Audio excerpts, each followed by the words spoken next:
अस्सलाम वालेकुम फ्रेंड्स। जैसा कि आप जानते ही होंगे OPTCL के अंदर 40 जीनियर मैनेजमेंट की न्यू वैकेंसियाँ निकली हुई हैं। अगर आप उसमें अप्लाई करना चाहते हो उसका ऑनलाइन फॉर्म कैसे फिलअप करें, आज आपको मैं स्टेप बाय स्टेप करके ऑनलाइन फॉर्म फिलअप करके बताने वाला हूँ। अगर अप्लाई करना चाहते हो साइट का लिंक और फुल डिटेल के साथ नीचे डिस्क्रिप्शन में लिंक देने की कोशिश करूँगा। वहाँ पर क्लिक करके फुल डिटेल्स क्या क्या रिक्वायरमेंट इंपॉर्टेंट डेट्स वहाँ पर मैं तमाम दिया गया है। उसके बाद जैसे आप अप्लाई वाले टैग पर क्लिक करोगे आप इस पेज पे आ जाओगे। यहाँ पर फॉर्म की स्टार्ट डेट लास्ट डेट वगैरह मेंशन की गई है। इसके अलावा अगर आप ऑलरेडी से रजिस्टर हो तो आप लॉगिन करके फॉर्म को फिलअप कर सकते हो। अगर आप फ्रेश कैंडिडेट हो पहली बार साइट में गए हो तो आपने रजिस्टर न्यू कैंडिडेट वाले टैग पर क्लिक कर देना है। याद रहे अगर आप पहली बार साइट में गए हो तो आपने रजिस्टर न्यू कैंडिडेट वाले टैग पर क्लिक कर देना है। जैसे आप रजिस्टर वाले टैग पर क्लिक करोगे आपके सामने फर्स्ट पेज ओपन हो जाएगा। यहाँ पर फर्स्ट कॉलम में जिस भी कैंडिडेट का फॉर्म फिलअप कर रहे हो उस कैंडिडेट का अपने नाम मेंशन कर देना है। याद रहे फर्स्ट कॉलम में सिर्फ फर्स्ट नेम मेंशन करने के बाद अगर आपका कोई भी मिडिल नेम है तो आपने मिडिल नेम को अलग से मेंशन करना है। अदरवाइज मिडिल नेम को ब्लैंक छोड़ के लास्ट कॉलम में लास्ट नेम को मेंशन कर देना है। मैं आपको बताने के लिए यहाँ पर फॉर्म में XYZ का यूज़ कर रहा हूँ। आपने नाम बिल्कुल ध्यान से मेंशन करना है जो आपकी 10th क्लास की मार्कशीट पर है सेम टू सेम आपने वही नाम मेंशन करने के बाद पोस्ट अप्लाई फॉर किस पोस्ट के लिए आप अप्लाई करना चाहते हो। सिर्फ एक ही डिपार्टमेंट में वैकेंसियाँ निकली हुई है तो आपने वही यहाँ पर सेलेक्ट कर लेना है। अब आप जो एजुकेशन क्वालिफिकेशन जो रिक्वायरमेंट है आप उसके ऊपर मैंशन कीजिए। जो एजुकेशन क्वालिफिकेशन डिप्लोमा डिग्री यहाँ पर रिक्वायरमेंट है आपको वही यहाँ पर मैंशन करना पड़ेगा। इसके अलावा यहाँ पर read write and speak Orissa language आपको आती है तो यहाँ पर यस ही आएगा। इसके अलावा आपने नीचे आ जाना है। यहाँ पर नीचे कुछ यहाँ पर अदर कॉलम को यस नो में मेंशन करने आप इन तमाम कॉलम को एक बार ज़रूर पढ़ लीजिए। आपके केस में जो भी अदर डिटेल्स आप पूछ जाइए आप एजुकेशन क्वालिफिकेशन के मुताबिक आप यहाँ पर उसको मेंशन कीजिए। चलिए जो भी आपके एजुकेशन क्वालिफिकेशन आपने अकॉर्डिंग इनमें से पर मेंशन कीजिए। इसके अलावा मेल या फीमेल कैंडिडेट जो भी फॉर्म को फिलअप कर रहा है ये रही आपने मेंशन कर देना है। बोथ मेल फीमेल यहाँ पर अप्लाई कर सकते हो। मेल फीमेल सेलेक्ट करने के बाद यहाँ पर नीचे पूछेगा कि डोमिसाइल आप स्टेट हो उड़ीसा का हो तब उड़ीसा मेंशन कीजिए। अगर अदर स्टेट का अदर मेंशन कर सकते हो। अलबत्ता मैक्सिमम उड़ीसा से ही फॉर्म को फिलअप करे होंगे। इसके अलावा अगर आपके पास कोई भी कैटेगरी है तो आपने कैटेगरी को ज़रूर मेंशन कर देना है। अदरवाइज आप जनरल यानी UR में अप्लाई कर सकते हो। डिपार्टमेंट कैंडिडेट हो तो आप यस मेंशन कीजिए अदरवाइज आप पर नो मेंशन कीजिए। याद रहे अगर आप डिपार्टमेंट कैंडिडेट हो तो ही आपने यहाँ पर यस मेंशन करना है अदरवाइज आपने यहाँ पर नो मेंशन कर देना है। इसके अलावा आपने नीचे आ जाना है और जो भी आपकी एजुकेशन आउटस्टैंडिंग कैंडिडेट चलिए यहाँ पर मैं नीचे आ जाता हूँ। अगर आपके केस में अगर आप डिपार्टमेंट कैंडिडेट हो तो ही आपने पर यस मेंशन करना है अदरवाइज आप नो करके आप नीचे आ सकते हो। इसके अलावा अदर कॉलम फिर आपने कुछ यस नो में मेंशन करने एक्सर्समैन PWD आप इन कॉलम को पढ़ लीजिए। आपके केस में कहीं भी यस आ रहा तो आप यस मेंशन कीजिए अदरवाइज आप इन कॉलम को नो मेंशन कर सकते हो। अगर आप एक्सर्समैन या PWD कैंडिडेट हो तो आप ज़रूर से यस मेंशन कीजिए अदरवाइज आप यहाँ पर नो मेंशन कर सकते हो। चलिए आप इन कॉलम को अपने अकॉर्डिंग यहाँ पर मेंशन कर सकते हो। नाम बिल्कुल ध्यान से मेंशन कीजिए। फर्स्ट नेम अलग से मिडिल नेम अलग से और लास्ट कॉलम में लास्ट नेम मेंशन करने के बाद अदर कॉलम आपने यस नो में मेंशन करने के बाद जिस भी कैंडिडेट का फॉर्म फिलअप करे हो उस कैंडिडेट के अपने डेट ऑफ बर्थ को मेंशन कर देना है। Date month and year of birth आपने यहाँ पर सेलेक्ट कर लेनी है। पहले ईयर उसके बाद मंथ उसके बाद डेट को आपने मेंशन कर देना है। याद रही डेट ऑफ बर्थ भी आपने वही मेंशन करनी है जो आपकी 10th क्लास की मार्कशीट पर है।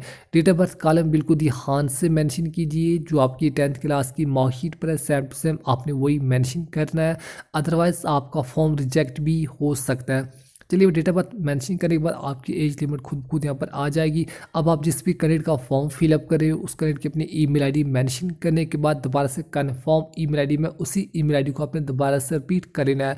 उसके बाद जिस भी कैंडिडेट का फॉर्म फिलअप करें उस कैंडिडेट का अपने 10 डिजिट मोबाइल नंबर मेंशन कर देना है। Email ID mobile number mention करने के बाद नीचे अपने सेंड ईमेल OTP और सेंड मोबाइल OTP टैग पर क्लिक करने के बाद आपकी ईमेल आईडी मोबाइल नंबर पर एक वन टाइम OTP सेंड किया जाएगा। आपने 1 बाय 1 करके दोनों OTP मेंशन करने। याद रही जो आपने email ID mobile number mention किया होगा उस पर आपको 1 टाइम OTP सेंड किया जाएगा। आपने ईमेल आईडी मोबाइल नंबर का OTP दोनों अलग अलग OTP मेंशन करने के बाद नीचे captcha code security code fill up करने के बाद आई हियर वाले टैग पर क्लिक करने के बाद नीचे सबमिट टैग पर क्लिक कर देना है। Submit and continue. Submit and continue tag पर क्लिक करने से पहले मैं रेकमेंड करूंगा आप नाम, email ID, mobile number, date of birth एक बार ज़रूर चेकआउट कीजिए। अगर तमाम टेस्ट ठीक है तो आपने सबमिट एंड कंटिन्यू टैग पर क्लिक कर देना। चलिए मेरा OTP वगैरह मैं पर फिलअप कर लेता हूँ। OTP फिलअप करने के बाद अब आपने सबमिट एंड कंटिन्यू टैग पर क्लिक कर देना है। जैसे आप कंटिन्यू टैग पर क्लिक करोगे आपकी वन टाइम रजिस्ट्रेशन यहाँ पर कंप्लीट हो जाएगी। अब आपने log in to continue tag पर क्लिक कर देना है। याद रही आपकी वन टाइम रजिस्ट्रेशन यहाँ पर कंप्लीट हो चुकी है। अब आपने log in to continue tag पर क्लिक कर देना है। जैसे लॉग इन वाले टैग पर क्लिक करोगे अब आपने लॉग इन करके बाकी फॉर्म फिलअप करना पड़ेगा। लॉग इन करने के लिए आपसे application number, date of birth मांग रहा है। जो भी आपको एप्लीकेशन नंबर आपकी ईमेल आईडी, मोबाइल नंबर पर मैसेज आ चुका होगा, ईमेल एप्लीकेशन नंबर, इसके अलावा जो भी आपकी date of birth, captcha code fill up करने के बाद आप अपने लॉग इन वाले टैग पर क्लिक कर देना है। एप्लीकेशन नंबर आपकी ईमेल आईडी, मोबाइल नंबर पर मैसेज आ चुका होगा। इसके अलावा डेट ऑफ बर्थ फिलअप करने के बाद जैसे आप लॉग इन वाले टैग पर क्लिक करोगे अब आप इस डैशबोर्ड में लॉग इन हो जाओगे। यहाँ पर जितनी भी डिटेल्स अभी तक आपने मेंशन की होंगी, आपका नाम, parent age, date of birth, mobile number, email ID, local address, तमाम की तमाम डिटेल्स आपको पढ़ने को मिल जाएंगी। अगर आप डिटेल्स चेकआउट करना चाहो कर सकते हो। उसके बाद आपने नीचे आ जाना है। नीचे आने के बाद जिस भी कैंडिडेट का खुद का फॉर्म फिलअप करे उस कैंडिडेट का अपने पहले फादर नेम मेंशन कर देना है। फादर नेम मेंशन करने के बाद जिस कैंडिडेट का फॉर्म फिलअप करे उसका अपने मदर नेम मेंशन कर देना है। याद रहे father name and mother name भी आपने वही मेंशन करना है जो आपकी 10th क्लास की मार्कशीट पर है। नाम, पेरेंटेज, डेट ऑफ बर्थ बिल्कुल ध्यान से मेंशन कीजिए। इसके अलावा किस रीजन से आप बिलोंग करते हो आपने अपना रीजन यहाँ पर मेंशन कर देना है। रीजन मेंशन करने के बाद यहाँ पर मैड अनमैड जो भी फॉर्म को फिलअप कर रहा है यही यहाँ पर मेंशन कीजिए। इसके अलावा आइडेंटिटी प्रूफ डॉक्यूमेंट में Aadhaar card, voter card, PAN card, passport, इनमें से कोई भी एक आइडेंटिटी प्रूफ डॉक्यूमेंट में मेंशन कर सकते हो। आपके केस में आधार कार्ड है तो आप आधार कार्ड ही सिलेक्ट कीजिए, otherwise voter card, PAN card, driving licence, आप इनमें से कोई भी एक आइडेंटिटी प्रूफ डॉक्यूमेंट पर मेंशन कीजिए। अब आपने जो आइडेंटिटी प्रूफ डॉक्यूमेंट सेलेक्ट किया उसका अपना नंबर मेंशन कर देना है। इसके अलावा आपने 1 बाय 1 करके फुल लोकल एड्रेस मेंशन कर देना है। पहले लोकल एड्रेस, सिटी का नाम, डिस्ट्रिक्ट का नाम, विलेज का नाम, पिन कोड, आपने तमाम एड्रेस मेंशन कर देना है। अगर आपका पैरामीटर एड्रेस और कॉर्पोरेट एड्रेस सेम हो तो आप नीचे यस वाई टैग पर क्लिक कीजिए। अगर आपका अलग से तो अलग करके भी मेंशन कर सकते हो, लेकिन ध्यान रहे एड्रेस आपने वही मेंशन करना है जो आपके डोमिसाइल पर मेंशन होगा। तमाम एड्रेस मेंशन करने के बाद आपने नीचे आ जाना है। चलिए मैं 1 बाय 1 करके तमाम एड्रेस को मेंशन कर देता हूँ। याद रहे एड्रेस आपने वही मेंशन करना है जो आपके डोमिसाइल पर मेंशन है। तमाम एड्रेस मेंशन करने के बाद नीचे आपने 10th और डिप्लोमा जो भी आपकी क्वालिफिकेशन आपने 1 बाय 1 करके तमाम क्वालिफिकेशन को मेंशन कर देना है। सबसे पहले आपने 10th किस बोर्ड वगैरह, यूनिवर्सिटी वगैरह से आपने पास की बोर्ड का अपने नाम मेंशन कर देना है। जिस भी बोर्ड से आपने 10th क्लास पास की होगी उस बोर्ड का अपने नाम मेंशन करने के बाद जो भी आपकी stream arts, medical, commerce, science, 10th का यहाँ पर जर्नल ही आएगा, मैं यहाँ पर जर्नल ही मेंशन कर देता हूँ। इसके अलावा एरा पासिंग, 10th क्लास की एरा पासिंग अपने मेंशन करनी है। जिससे आपका 10th क्लास का रिजल्ट हुआ आपकी 10th क्लास की मार्कशीट पर मेंशन होगा। इसके अलावा मैक्सिमम मार्क्स 10th क्लास में कितने थे आपने मैक्सिमम मार्क्स मेंशन कर देने। इसके अलावा आपने कितने मार्क्स ऑब्टेन किए, अगर आपके केस में CGPA है तो आप उसको मेंशन कर सकते हो। चलिए मेरे केस में मैक्सिमम मार्क्स ऑब्टेन परसेंटेज का है तो मैं वही मेंशन कर देता हूँ। आप अपने अकॉर्डिंग पर मेंशन कर सकते हो। पहले आपने 10th क्लास में टोटल नंबर ऑफ मार्क्स कितने थे, इसके अलावा आपने 10th क्लास में कितने मार्क्स ऑब्टेन किए, परसेंटेज खुद ब खुद आ जाएगी। जैसे मैंने 10th की क्वालिफिकेशन को मेंशन किया है, सेम टू सेम आपने पहले डिप्लोमा, बोर्ड का नाम, स्ट्रीम, इसके अलावा एरा पासिंग, आपने टोटल नंबर मार्क्स कितने थे, आपने कितने मार्क्स ऑब्टेन किए, परसेंटेज खुद ब खुद आ जाएगी। इसके अलावा जो भी आपकी हायर क्वालिफिकेशन अगर आप मेंशन करना चाहो ऐड न्यू रूवर टैग पर क्लिक करके आप तमाम क्वालिफिकेशन को मेंशन कर सकते हो।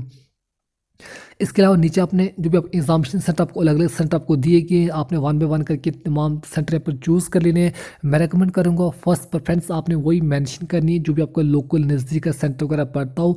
उसके बाद सेकंड प्रेफरेंस, उसके बाद थर्ड प्रेफरेंस, आपने तीनों की तीनों प्रेफरेंस यहाँ पर मेंशन करनी है। तीनों की तीनों अलग अलग प्रेफरेंस आपने पर चूज़ कर लेने हैं। मैक्सिमम चांस ये कि आपको फर्स्ट प्रेफरेंस दिया जाए, लेकिन हो सकता है आपके केस में सेकंड या थर्ड को भी दिया जा सकता है। मैं रेकमेंड करूँगा तीनों प्रेफरेंस आप वही मेंशन कीजिए जहाँ पर आप आसानी से पहुंच सकते हो। उसके बाद आपने सेव एंड कंटिन्यू टैग पर क्लिक कर देना है। जैसे आप सेव एंड कंटिन्यू टैग पर क्लिक करोगे आपके सामने थर्ड पेज ओपन हो जाएगा। अब आप जिस भी कैंडिडेट का खुद का फॉर्म फिलअप करे पहले चूज़ फाइल पर क्लिक करके अपना फ़ोटो अपलोड कर लेना है। यहाँ पर फोटो का साइज आपको 25 KB से लेकर 50 KB के दरमियान अपलोड कर लेना है। बाकी तमाम साइज आपको यहाँ पर दिया गया है फोटो। इसके अलावा सिग्नेचर, अदर डॉक्यूमेंट अपने 1 बाय 1 करके तमाम डॉक्यूमेंट को अपलोड कर लेना है। इन तमाम डॉक्यूमेंट का साइज़ आपको दिया गया है। आपने इसी साइज़ में तमाम डॉक्यूमेंट को अपलोड करने के बाद नीचे सेव एंड कंटिन्यू टैग पर क्लिक कर देना है। याद रहे फ़ोटो सिग्नेचर और तमाम डॉक्यूमेंट जो भी आपसे डॉक्यूमेंट मांगे जाएंगे आपने वन बाय वन करके तमाम डॉक्यूमेंट को अपलोड कर लेना है। इन डॉक्यूमेंट को आपको PDF में अपलोड करना पड़ेगा। उसके बाद जैसे सेव एंड कंटिन्यू टैग पर क्लिक करोगे आपके सामने लास्ट पेज ओपन हो जाएगा। यहाँ पर आपका नाम, parent age, date of birth, mobile number, email ID, local address, आपके एजुकेशन क्वालिफिकेशन, इसके अलावा जितनी भी अदर डिटेल्स अभी तक आपने मेंशन की होंगी तमाम की तमाम डिटेल्स आपको पढ़ने को मिल जाएंगी। मैं रेकमेंड करूँगा तमाम डिटेल्स एक बार ज़रूर चेकआउट कीजिए। अगर तमाम टेस्ट ठीक है तो आपने आई एग्री टैग पर क्लिक करने के बाद कन्फर्म एंड पेमेंट टैग पर क्लिक कर देना है। याद रहे यहाँ पर नाम, parent age, date of birth, mobile number, email ID, local address, आपके एजुकेशन क्वालिफिकेशन एक बार ज़रूर चेकआउट कीजिए। अगर कोई भी मिस्टेक है तो अभी भी आप इन स्टेप में एडिट वगैरह कर सकते हो। चलिए हमारे केस में सब कुछ ठीक है। मैं यहाँ पर कंटिन्यू टू पेमेंट वाले टैग पर क्लिक कर देता हूँ। जैसे आप कंटिन्यू टू पेमेंट वाले टैग पर क्लिक करोगे यहाँ पर अपने टर्म एंड कंडीशन को एक्सेप्ट करने के बाद दोबारा से क्लिक टू पे वाले टैग पर क्लिक कर देना है। जैसे आप क्लिक टू पे वाले टैग पर क्लिक करोगे ये पेज आपको रिडायरेक्ट करने मेन पेज पेमेंट पेज आपको ले जाएगा। यहाँ पर आप net banking, credit card, debit card, ATM card के जरिए अपनी पेमेंट वगैरह कर सकते हो। पेमेंट करने के बाद बस आपने एक बात का ध्यान रखना है, इसकी हार्ड कॉपी या तो प्रिंट या फिर स्क्रीनशॉट या फिर डाउनलोड करके अपने फ़ोन वगैरह में रख लेना है। तो बस इस तरह से आसानी से जो कुछ न्यू वैकेंसियाँ निकली हुई हैं आप उनके लिए अप्लाई कर सकते हो। आज के लिए इतना ही। मिलते हैं इंशाल्लाह अगली वीडियो में एक नई वीडियो के साथ। अपना बहुत सारा ख्याल रखिए। अल्लाह हाफ़िज़।